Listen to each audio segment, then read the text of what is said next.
When I married Jillian, or Jill as she preferred to be called, I had no idea about the nightmare that would unfold. My name is Tony Rowan. As I mentioned, my wife's name is Jill. When we got married, I was sure that we would grow old together and enjoy our grandchildren. I started my own business as a consulting engineer 2 years after we got married. Jill worked for a small medical supplies company. We both agreed to get settled and save some money before starting a family. For 8 years, we were happy and our sex life was great. I honestly thought I married the perfect woman. I bought a small cottage in a quiet alley. Inside, it needed a lot of repair, but structurally, it was sound. Our nearest neighbor was 200 yards away, and there were only 6 other houses in the alley. It took almost a year, and the house was finally finished. We did most of the work ourselves. I had to hire workers to do some plumbing and electrical work. I was glad that the job was done.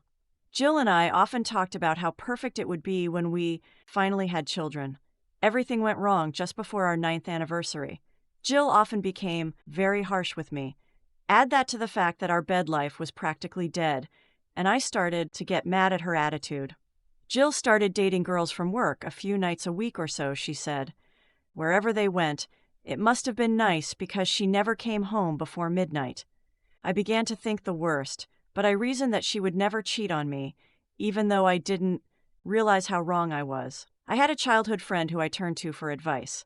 Barry Patton and I have been friends since we met in our freshman year of high school.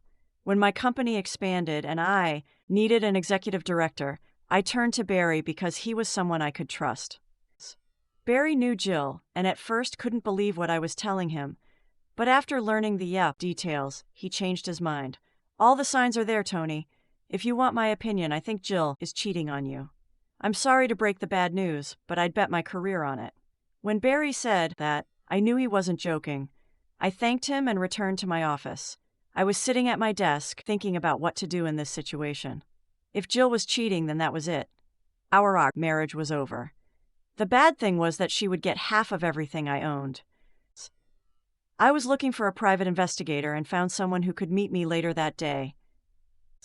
When I explained my concerns to Joe Amos, the private investigator assured me that if Jill was cheating, he would get the evidence I needed, and I left his office feeling a little better.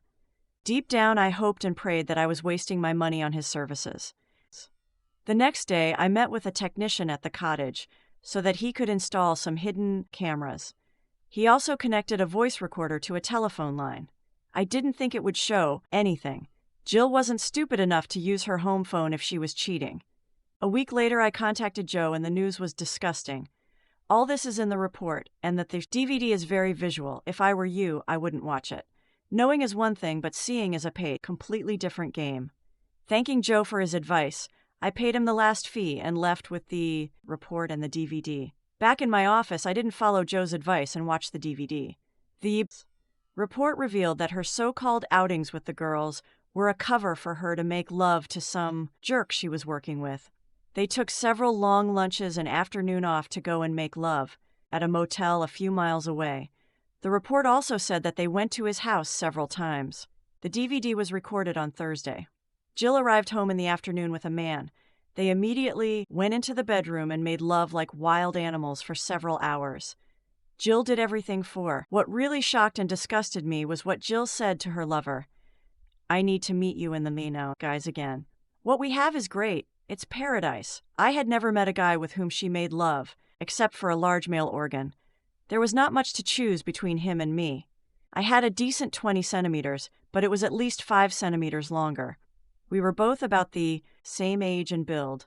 With the evidence, I planned to catch them at the cottage, beat the shit out of Bill, and throw Jill out on the street.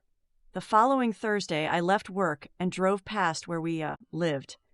And sure enough, Jill's car and another one I didn't know were parked in the driveway. I parked on the street and headed to my house. Going inside, I heard them enjoying a stormy love upstairs. I burst into the bedroom and yelled at this jerk to get out of my house. It turned out to be a bad move. Since it was another jerk, the guy was much over 6 feet tall and must have weighed 100 pounds more than me. I saw him walking towards me, and then everything went dark. When I came to, I was tied to a chair with a gag in my mouth. Jill was lying on the bed, making love to 3 guys and screaming at them to do it harder. Eventually, one of them noticed that I was awake. "Hey, look, the little weakling is awake." They all laughed. I watched as Jill freed herself from the mass of bodies on the bed and walked over to where I was sitting. The woman I married was standing there smiling. Her face was covered in liquid, and drops were running down her leg. She pulled the gag out of my mouth. "Why, Jill, why do this to us? I realize that being married to you is boring. I want to have fun, and all you need is kids and a wife at home to look after you." "Well, that's not going to happen. You thought you could barge in and ruin my fun, didn't you?" Jill stared at me with a sickly smile on her face. "As you can see, I have 3 real men here who are satisfying me now, so I don't need you anymore. You and your worthless little male organ. Now that we're done, my friends are going to take you somewhere. I hope you like it." I didn't know the woman standing in front of me. Of course it wasn't my wife. Jill wouldn't do that to me, would she? One of the guys came up and hit me hard in the face. The lights went out. I blacked out. When I moved, it was dark, and it took me a few seconds to get my bearings. I knew that I was lying on my side with my wrists and ankles tied, and I had a hood on my head. Movement told me that I was in a vehicle, and judging by the cold metal floor, I assumed it was some kind of van. It looks like he's waking up again. Well, it saves us from having to carry this body. We're almost there. I got a little jolted when the car was driving on a bumpy road or dirt track. My head hurt from the blow I received. I was glad when the car stopped. I had no idea that it would have been better if they had continued to drive. "Untie his legs. At least he will be able to walk his last few steps. I suddenly realized that I was about to be killed, or so it seemed to me. I was led over some uneven ground, and I almost fell several times. "Get up, you bastard. I'm not going to carry you. Now go." A voice instructed me when a hand slapped the back of my head. I silently prayed that whatever they were going to do to me would be quick, and if that was my fate, then get it over with as soon as possible. I stood there, waiting to hear the click of a loaded pistol. The hood on my head did not allow me to see anything. Suddenly, they started kicking and punching me, and I fell to the ground. The blows continued until my battered body lay motionless. I knew I was still alive, barely, but still alive. I felt a hand touch my neck, fingers gently moving around. There is no pulse. He's dead. Should we bury him or leave him here? To hell with it. Leave him here. There's no one around for miles, and if his body is ever found, there won't be much left of him anyway. If the guy who was checking on me knew what he was doing, he would have felt my pulse. But where his fingers touched my neck, he had no chance. I could hear the attackers laughing at me as they left. I lay motionless for what seemed to me like several hours. In fact, it must have been 10 minutes or so. I didn't move until I heard the sound of a car driving away in the distance. As I lay on the ground, I wondered what made Jill hate me so much. What made her become a woman of easy virtue, loving a big male organ? I've always treated her right. I remembered her comment about my tiny organ. At my 20 centimeters, I would not call it tiny. Pain shot through my body as I tried to stand up. It took several attempts as my wrists were tied. Finally, I managed to stand up. My body ached as if I had been hit by a truck. I knew that the first thing I had to do was try to remove the hood from my head, which was beaten and mutilated. I didn't want to wander around in total darkness. Walking slowly, I came across a bush or something like that, and pressed my head against it, trying to take off my hood. Eventually, the hood caught, and I was able to get out of it. My eyes adjusted to the other darkness. To be honest, my left eye was closed, and it wasn't much use anyway. I just hoped that what happened wasn't forever. When my eyes got used to the darkness, I had no idea where I was. All I knew was that I had been left in a forest or thicket. Slowly, I moved along the path that seemed to me the easiest. I was in no condition to climb up after some kind of fall. I'm not an ex-military man or anything like that, just a normal guy who didn't want to die. It took everything I had left to just wander in one direction. And sometime later, still in great pain, I noticed a light in the distance. As I approached the light source, I realized that it was a cottage or a farmhouse, and found enough energy in myself to get to the gate. Trying to open it was beyond my strength. I screamed, and suddenly everything was plunged into darkness again. When I managed to open my eyes, the left one was still closed. I noticed that I was in the room. I tried to sit up. The pain was too much, and I flopped onto my back. "Please don't move. Obviously you had an accident or something." I looked up and saw a woman standing. Who are you? How did I get here? I found you outside the house last night. I heard you scream, and when I looked around, you were lying on the ground unconscious. I remembered trying to open the gate. Now lie still and tell me what happened, if you can remember. Oh, I remembered everything perfectly. I just wasn't sure if it was worth discussing it with this strange woman. My name is Rosemary. You can call me Rosie. I prefer it that way. So how the hell did you end up in this state? It's a long story, and I'm not sure if I should tell you. My ribs hurt whenever I tried to speak or breathe heavily. Should I call the police? No, please. No police. I promise you that I won't hurt you, and I'll tell you what happened. Just not right now. Rosie smiled. I must have passed out because I don't remember anything after that. The next time I woke up, Rosie was in the room, and this time I managed to sit up. Rosie fluffed up a couple of pillows so I could sit up properly. I saw that my torso was wrapped in bandages, and there were several cuts on my arms and legs. Do you have a mirror? Rosie nodded and handed me a small mirror. I almost dropped it when I saw my reflection. My lips were cut and swollen. My left eye was blackened and swollen. My right eye was badly bruised, and I had several more cuts on my face. Now, are you ready to tell me who you are and what happened? I nodded my head. I told Rosie everything I could remember, from finding Jill in bed with 3 men to trying to open her gate. Tony, you really should call the police. You know that. No, please don't. I will deal with this in my own way and in my own time. The last thing I need is police intervention. Have it your way and do what you have to do. Now, I do not know where you live or anything like that, so you better stay here until you are mobile and healthy enough to leave. I thanked Rosie for her kindness. I had no idea who this woman was. I think she was about 45 years old. That is a good 10 years older than me. Rosie let me use her phone to call Barry and let him know that I was okay. Tony, where the hell have you been? Everyone is going crazy trying to find you. Jill was here, terribly worried that you were missing. Barry, can you do me a favor, please? If Jill asks, you haven't heard from me at all. I promise that I will explain everything at the next meeting. If something comes up at work, I trust you to deal with it. I ended the conversation and Barry seemed satisfied. Rosie asked me what my plans were. I'm going to rest until I can move around and get back home. After that, I'm going to make some people pay for everything. I don't know how yet, but they will pay. Rosie just nodded and smiled. Do what you have to do, Tony, but please be careful. It suddenly dawned on me that other than knowing her name, I didn't know anything about Rosie. And come to think of it, I had no idea where I was. When Rosie told me the name of the nearest village, I figured I must have been at least 3 hours away from home. Rosie fed and cared for me, and it wasn't until a few weeks later that I felt well enough to leave. I told Rosie I'd call and ask someone to pick me up. I'll drop you off at the train station in the village. Whoever you call will never find this place. It's too remote. I barely got into Rosie's little car, proof that I wasn't fully recovered yet. I thanked Rosie for everything. Her answer was simple. Do what you have to do, Tony, but please be careful. I sat and waited for Barry to pick me up.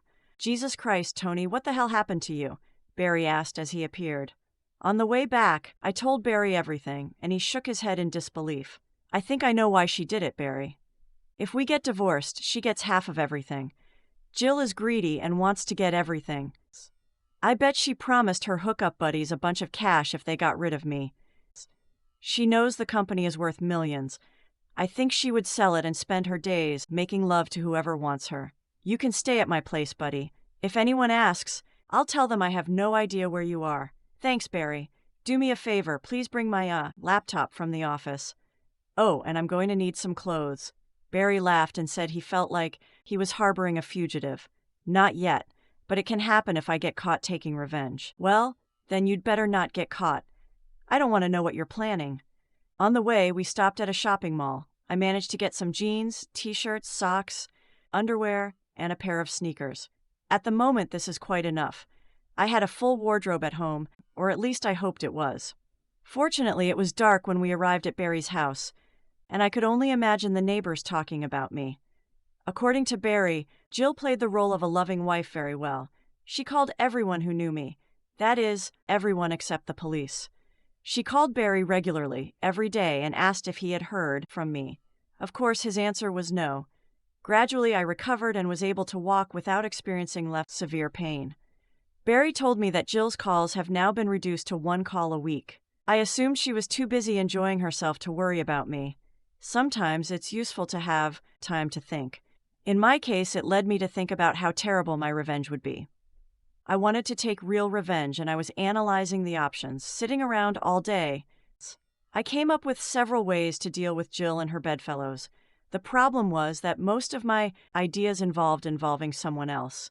This is something I wasn't ready for. My hatred led me to what is known as the dark web. After reading it, it became clear that I could hire a hitman if I wanted to.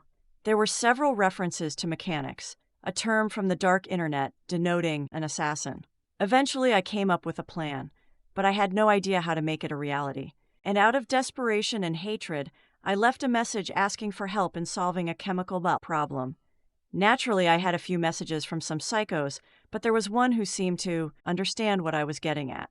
I replied to his message. After a few more messages, I was convinced that the guy was sincere. He seemed satisfied that I was not from law enforcement. He sent me a program to install, and it encrypted our messages. After logging out and closing the VRN software, I searched the internet for what I was advised to purchase. Since I needed to get specific brand names, it took a little longer than expected. Once I had everything I needed, I realized that in order for this to work, I needed to know when Jill and the lovers would be in the house. When I returned to the internet, I bought several listening devices, Bugs, Barry, and I sat and talked most evenings. He never asked me what I planned to do, and I never told him.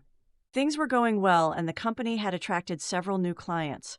I assured Barry that I would most likely be back at the office in a week or two. When the Bugs arrived, I returned to the house. Jill's car was parked in the driveway. Maybe she had a quiet night last night. I didn't know, and I didn't care. I watched Jill leave the house, and 5 minutes later, I went inside. Thank God it didn't occur to her to change the locks. Apparently, she was sure that I was dead, so there was no reason to worry. I installed a bug in the living room and in the bedroom. I must say that despite the fact that she had men in her house, it was clean and tidy. There were clean sheets on the bed and no signs that anyone else was there. That evening, I heard Jill talking to a man. I recognized the voice of one of the men from the van. He was there, used Jill, and informed her that he had made an appointment with the others for Friday night. "Oh my God, I love your big organ. How many of them will be here?" Jill asked. I managed to persuade 9 guys. There would be 10 of them, but one of them won't be able to come this week. 9 is enough for me. Now take me. All these conversations turn me on and make me wet. I turned off my laptop. I didn't need to hear them making love. I hoped he would like it because if my plan worked, then no one would sleep with Jill after Friday. On Friday evening, I was sitting in the bushes in front of our house, waiting for the start of the fire. And finally, Jill arrived home, accompanied by several other cars following her. I gave them 30 minutes and, figuring that would be enough time for them to get started. I walked slowly to the back door. I heard a noise upstairs. Jill was screaming for them to make love faster, and everyone else was cheerfully cheering her on. I went upstairs quietly, stopped to make sure everyone was in the bedroom. I poured the first liquid onto the carpet, leaving a path back to the kitchen, then repeated the same with the second liquid. The person who explained it to me was right about one thing. When they were mixed together, there was almost no smell. He warned me that the more I use, the stronger the end result. Back in the kitchen, I was faced with the difficult part. If I mess it up, we're all going to hell. The third liquid, in fact, served as a trigger. As soon as she mixes with others and reacts, all hell will break loose. I poured the liquid into a puddle next to the other 2. I thought it would take them a few minutes to come into contact with each other. Slowly and noiselessly, I went out the door, closing it softly behind me. I raced down the path to the place where I parked the rented car. As I was driving away, I saw a powerful bright flash in the rearview mirror. I didn't stop, I just drove until I got to Barry's house. Fortunately, Barry had a date and he wasn't at home when I got there. I took a shower and went to bed. The next morning, I drove up to the house. I acted like I wanted to let Jill know that I was alive, despite the best efforts of her friends. Another part of the performance was to collect my clothes and some personal belongings, even though I knew they were all burned. When I turned into an alley, a policeman stopped me. "I'm sorry, sir. You can't go any further. But I live here just down the road at Laurel Cottage. Park the car and wait here, please." The officer approached the cottage. Moments later, he returned with a guy in a suit. "Mr. Rowan, I'm Detective Inspector Hobson. Do you mind if I ask where you were last night?" "I was at home." "Well, actually, I live with a friend. My wife and I live separately. How long have you been staying with this friend?" "A couple of months. Now I just came to pick up my last clothes and personal belongings." "Unfortunately, there was a fire in the cottage last night. Can I see it? I mean, after all, this is my house, or was it? We walked along the path together. The detective asked me more questions." "Did I keep flammable materials at home?" "No, by no means. There was a small gasoline canister in the barn. I use it to refuel my lawnmower. The cottage has turned into a complete ruin. The wall collapsed at one end. The roof sagged at a very uncomfortable angle. As you can see, sir, the fire destroyed the building. No one except firefighters and rescuers are allowed inside. They are currently removing the bodies." "Did your wife have any friends last?" "I have no idea. As I said, we broke up. I do not know what she did last night." "You said they were removing the bodies. How many of them are there?" 10 so far. They think that there are no more bodies. They are just finally checking." I stood there and looked shocked, just like anyone else in my place. I thanked the detective and went back to my car. When I was a few miles away, I called Barry. I explained the situation to him, and Barry assured me that he would confirm that we were at home all night. Naturally, I was asked about the fire. I told the police that Jill and I had broken up. I told them that I would stay with Barry until we sorted everything out. The investigation of the fire was completed 2 months later. It was recognized as an accident, as a result probably of a malfunction of the gas appliance. The coroner recorded verdicts of accidental death in relation to those who died in the fire, 1 woman and 9 men. In my statement, I pointed out that Jill was probably throwing a party with one of her work colleagues. Since we were separated, I did not have a better answer. I attended Jill's funeral, more for decency than anything else. And when the coffin was lowered into the ground, I threw in a handful of earth and 1 rose. There was a postcard pinned to the stem of the rose. I wrote on it, "Burn in hell, bitch." Most of those present probably thought it was a personal gesture of love. Yes, exactly, as if it could be. Jill's mother actually asked me why I wasn't at home that night. And what was Jill doing in the house with 9 men? We were separated pending a divorce. As for why she had 9 men in her house, you figure it out for yourself. I turned and walked away. I moved out of Barry's house into a small furnished apartment. The only serious loss was having to replace my entire wardrobe.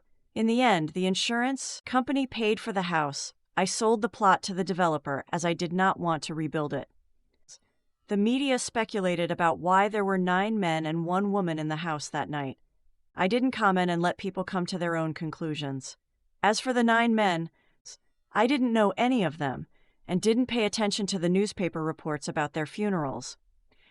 I tried to come back to thank Rosie for saving me.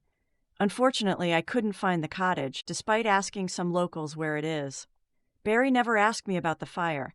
He actually offered to set up a date with me if I was interested. Right now, I just want to get on with my life, especially since there is a woman who lives in the same apartment building as me. We haven't talked yet, except to say hello to each other. If we really start dating and it really gets serious, then the prenuptial agreement will be concluded before I get married again.